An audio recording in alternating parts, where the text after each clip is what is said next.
nuestro primer invitado, Ramiro García Falconi. Ramiro, lo saluda Carlos de Tomaso. Solamente para confirmar que estemos bien en audio. Ramiro, buenos días. Carlos, te escucho perfectamente.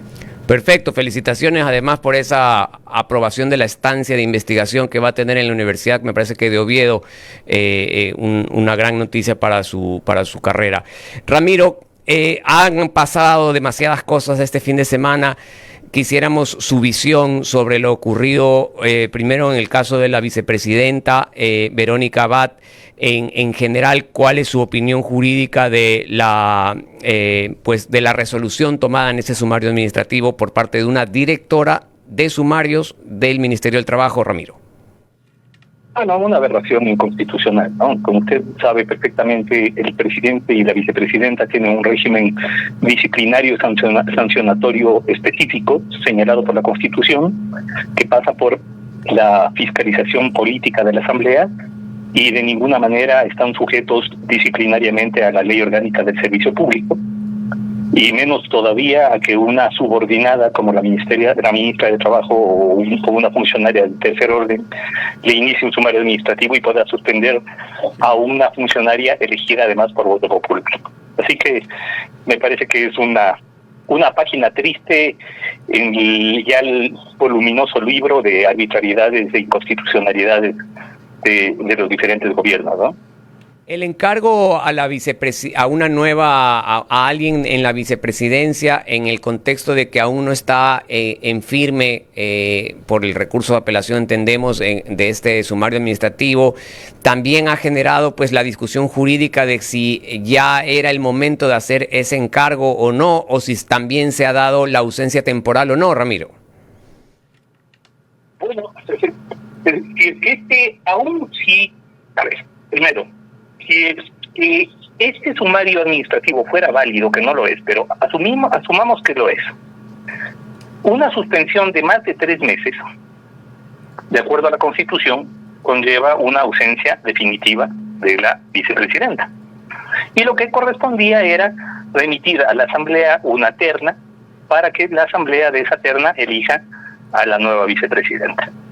Así que por todo lado me parece que se siguen cometiendo ilegalidades, se actúa de manera atropellada, me parece que hay una escasa y poco afortunada, por decirlo de alguna manera, asesoría jurídica al presidente, y esto hace que no solamente que meta las patas, sino que se meta en problemas. Esto le va a pasar factura, yo creo, al corto y mediano plazo. Ramiro, ¿cómo estás? Andrés Ortiz te saluda, un gusto como siempre tenerte acá en Radio Centro. ¿Nos escuchas, Ramiro?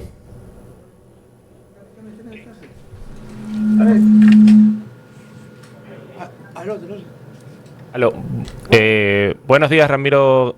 ¿Cómo está? Lo saluda Ricardo Flores. ¿Sí nos escucha? Sí, perfectamente. Sí, ¿cómo está? Ramiro, bien, coincido plenamente con el análisis realizado respecto del tema de la vicepresidenta de la República, pero ¿cuál sería el mecanismo o el camino que le queda a ella ahora para intentar, digamos, echar abajo este acto que, coincido, es inconstitucional e ilegal? Sin embargo, ¿cuál es el mecanismo jurídico que ella podría utilizar ahora para evitar que esto se consume y, por lo tanto, pues rechazar o desvirtuar esta inhabilitación, suspensión o como quiera llamársele, que ha operado a través de este sumario administrativo? Bueno, creo que el camino que ella ha tomado es el adecuado, es decir, la acción de protección, que ya se ha presentado el día lunes mismo. Esperamos que los jueces actúen de acuerdo a la Constitución y no de acuerdo a los designios del poder político de turno. Veamos cómo funciona esa acción de protección en una primera instancia. Luego, pues, viene la apelación, que obviamente la parte que no sea favorecida por el fallo de primera instancia, pues apelará a la Corte Provincial, y recién entonces podrá acudir a la Corte Constitucional. El mecanismo adoptado por la Asamblea de solicitar a la Corte Constitucional un dictamen interpretativo me parece totalmente inadecuado, porque no está establecido en la norma, y con seguridad la Corte Constitucional le va a decir que no tiene facultades consultivas, salvo casos específicos, como por ejemplo el juicio político al presidente o o bueno, temas así. Entonces, yo no creo que la Corte Constitucional se vaya a pronunciar por el pedido de la Asamblea, pero a la final tendrá que conocer esto seguramente por la vía de la acción extraordinaria de protección, cuando ya se haya tramitado en la acción de protección ante los jueces ordinarios. Sí, y ahí, Ramiro, un complemento a esta pregunta, pero por la premura del tiempo, ¿será posible que esto lo conozca, digamos, la Corte, se pueda resolver antes de que el presidente tenga que pedir la licencia para entrar en campaña? Porque digamos que todo esto se ha producido específicamente porque el presidente Noboa tiene que pedir una licencia y no quería dejar encargado pues la vicepresidencia a la señora Abad. Entonces, si esto se resuelve con posterioridad, claramente no va a tener ningún efecto jurídico, digamos, para lo que ha sido creado. Entonces, ¿existe la posibilidad de que esto se pueda desarrollar en este tiempo tan breve que falta para que el presidente no va a tener que pedir licencia? Mire, eso dependerá de los jueces que sustancien las diferentes etapas de la acción de protección. Pero yo creo que en este caso debería resolverse antes. Una acción de protección presentada el día lunes no debería pasar de la próxima semana en tener una resolución. A mí me parece que es de los casos más clamorosos, más obvios de vulneración de derechos. No entendería que la jueza de primera instancia se resuelva inadmitiendo la acción de protección.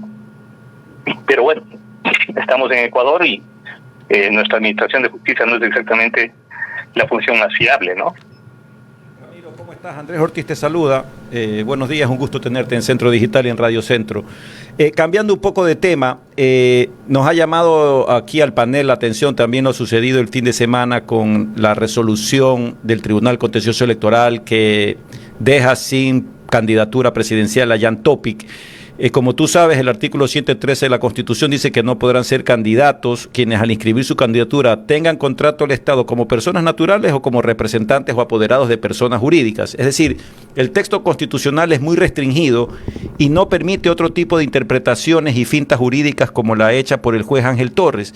¿Qué opinión te merece también esta actuación del Tribunal Contencioso Electoral ante un texto constitucional tan restringido y que no permite interpretación, salvo a la Corte Constitucional, salvo tu mejor criterio? Mira, yo creo que esta decisión del Tribunal Contencioso Electoral es otro golpe al marco democrático y constitucional en el Ecuador.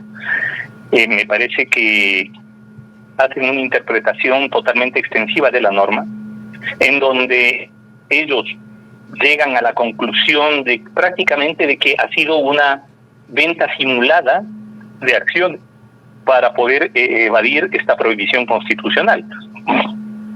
Pero yo creo que lo están haciendo muy por fuera de norma, y hace rato el Tribunal Contencioso Electoral con sus fallos ha demostrado ser un tribunal sin ninguna credibilidad y ninguna respetabilidad. A mí me parece que es urgente el cambio de jueces. Hay jueces como el propio ponente que incluso ya hasta le quitaron la visa a los Estados Unidos por considerarle parte de esquemas de corrupción. Así que yo creo que no, o sea, ¿en qué manos está en qué manos está nuestro sistema electoral democrático, ¿no? Esa línea que obviamente deploramos por lo que está sucediendo en el Ecuador y eso... Habría una acción extraordinaria de protección y hay como antecedente ya una sentencia de la propia Corte Constitucional que resolvió respecto de una decisión del Tribunal Contencioso Electoral. Así que creería que ahí sí habría una vía directa y expedita, pero no creo que el candidato la ha accionado aún.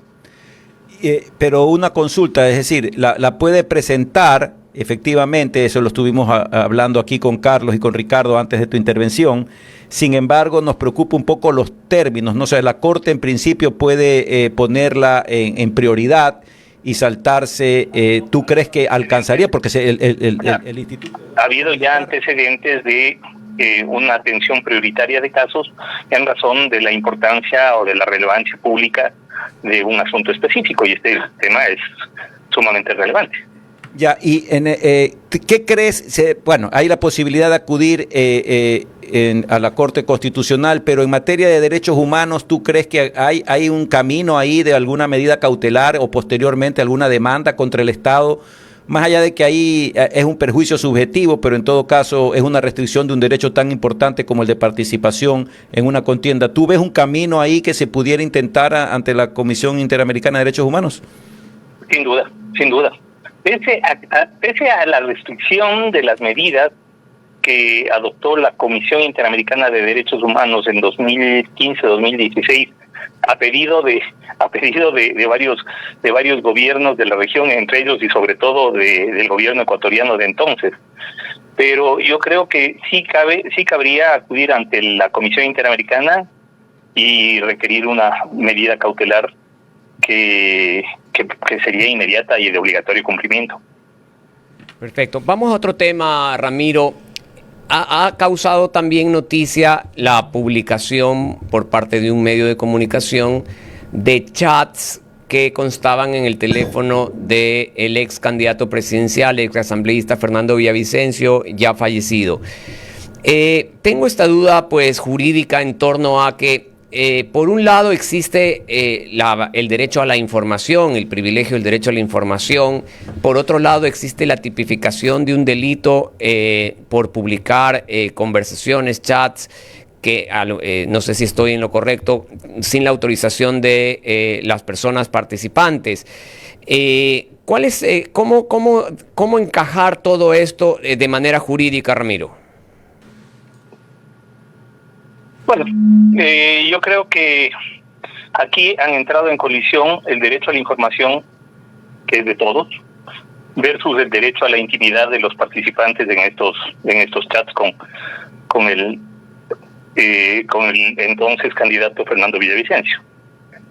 A ver, en primer lugar, se están exhibiendo chats sobre temas que no tienen ninguna relevancia jurídica.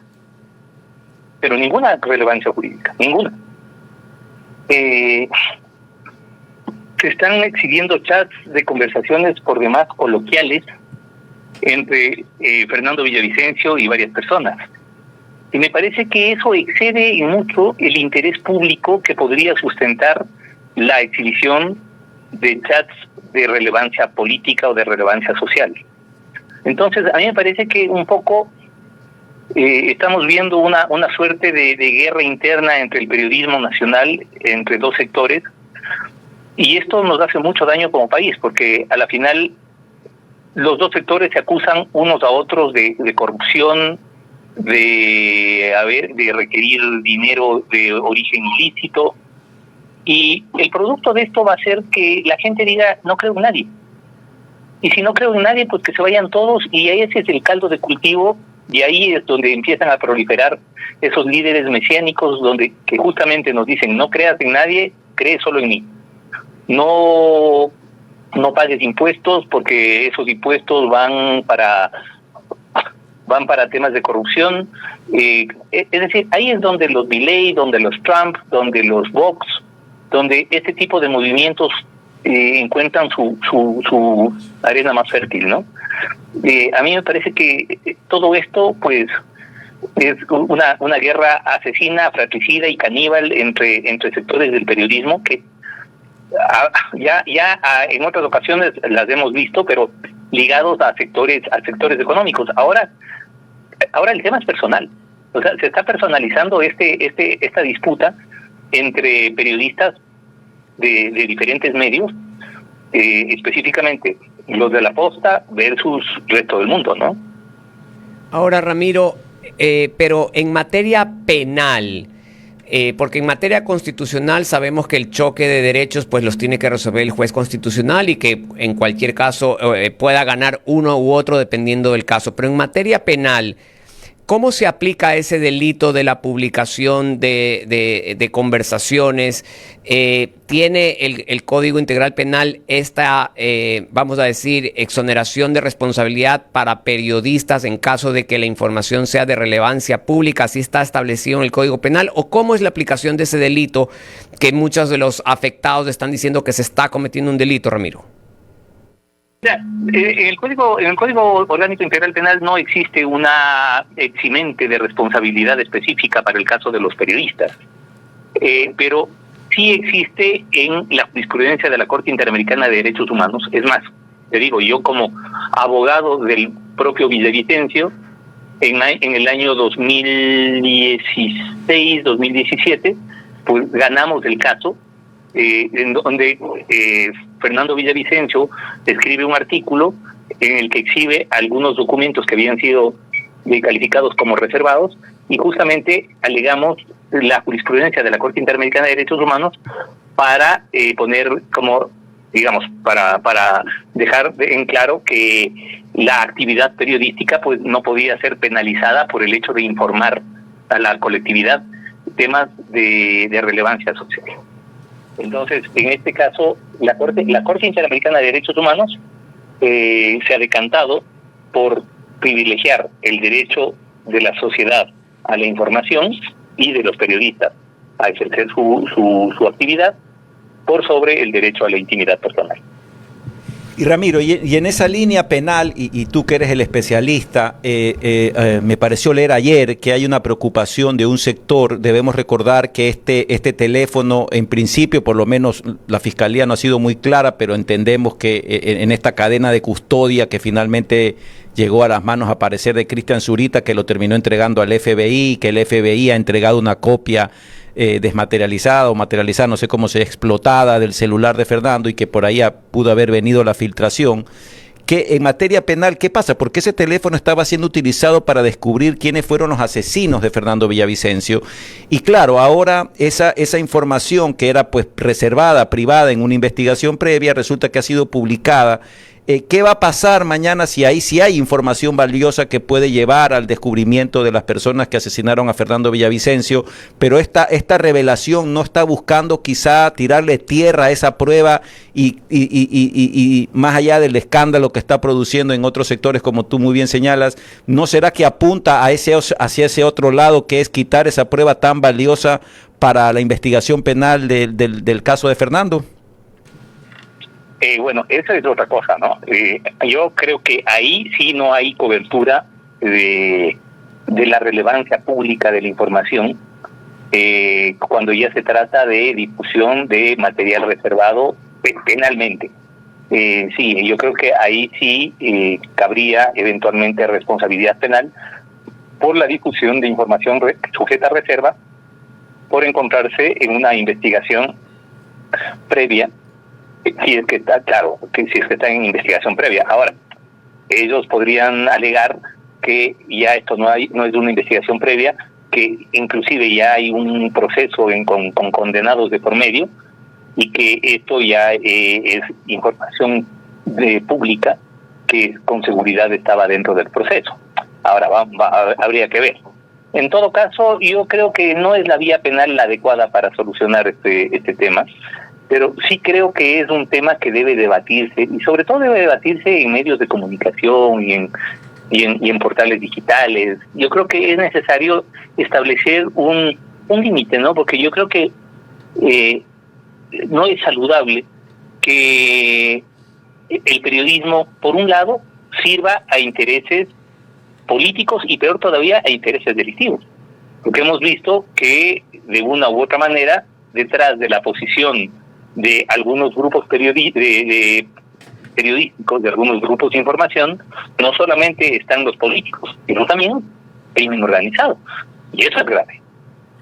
Y yo creo que eso se tiene que debatir.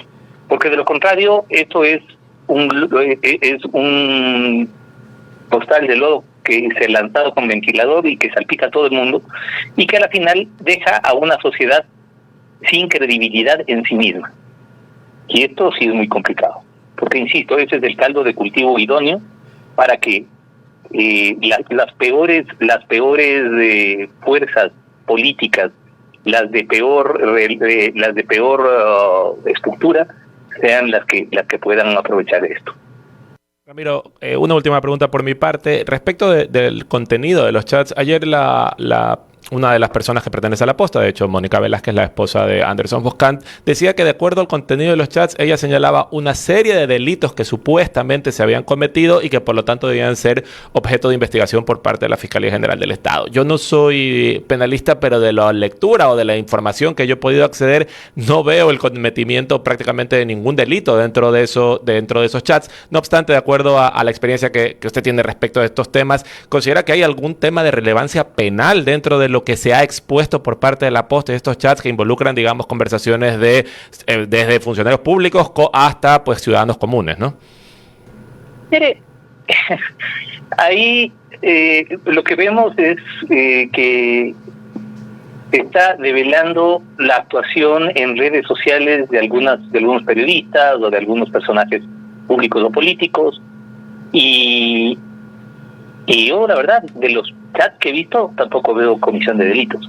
Veo temas que podrían discutirse desde lo ético, ¿no? Desde la ética periodística, desde la ética política, pero no veo comisión de delitos, la verdad. Entonces, yo creo que del un lado y del otro, porque además, ojo, si ellos están difundiendo conversaciones privadas, si ellos están difundiendo material que está en la fiscalía con carácter de reserva, poquitas lecciones tampoco pueden dar, me parece, de lo que es delictivo o no. Yo creo que no están en la mejor posición para decirnos a nosotros para decirnos como sociedad en qué debe intervenir la fiscalía y en qué no. A mí me parece que ahí hay que actuar con un poquito más de mesura. Ramiro, de mi parte una última pregunta. En medio de todos estos temas que pasan en el país, estamos, al menos yo no, pero se está perdiendo un poco de vista todas las designaciones y concursos que están en marcha. Tenemos concursos de Corte Nacional, tenemos concursos de jueces de la Corte Constitucional, tenemos concurso de fiscal. ¿Cómo está la participación de la academia en estos concursos? ¿Cuál es la visión? ¿Cuál es el concurso que más preocupa? ¿Cuáles son las reglas menos claras, Ramiro? Porque realmente el manejo que se ha dado a los concursos por parte del Consejo de Participación Ciudadana ha sido deficitario, por decirlo menos. Concurso que genere una preocupación especial, sin duda el de fiscal general.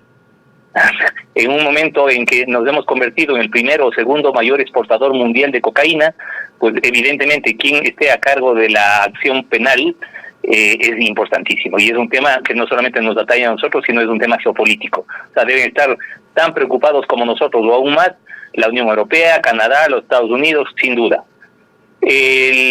Bueno, ustedes ven, por ejemplo, que un concurso de renovación de 13 jueces de la Corte Nacional no se ha podido llevar, llevamos por el segundo intento, hay claras intenciones, al parecer, de echarse abajo este segundo concurso que está llevando a cabo el Consejo de la Judicatura, lo cual sería una barbaridad.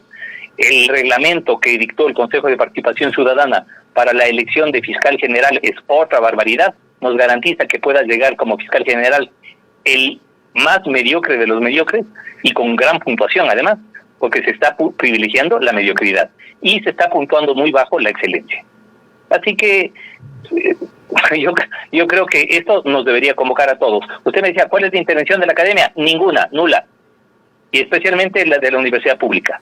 Callados completamente, con miedo del poder gubernamental, con miedo de afectar intereses políticos. Todo el mundo se ha enrollado la lengua, no dice absolutamente nada, y claro, la universidad no cumple uno de los papeles y una de las funciones fundamentales que debería cumplir, que es llevar adelante el debate desde estructuras netamente académicas. Esto no está pasando. Perfecto, muchísimas gracias, Ramiro. Ha sido Ramiro García Falconi. Siempre nos queda corto el tiempo por lo interesante de la conversación. Gracias, Ramiro.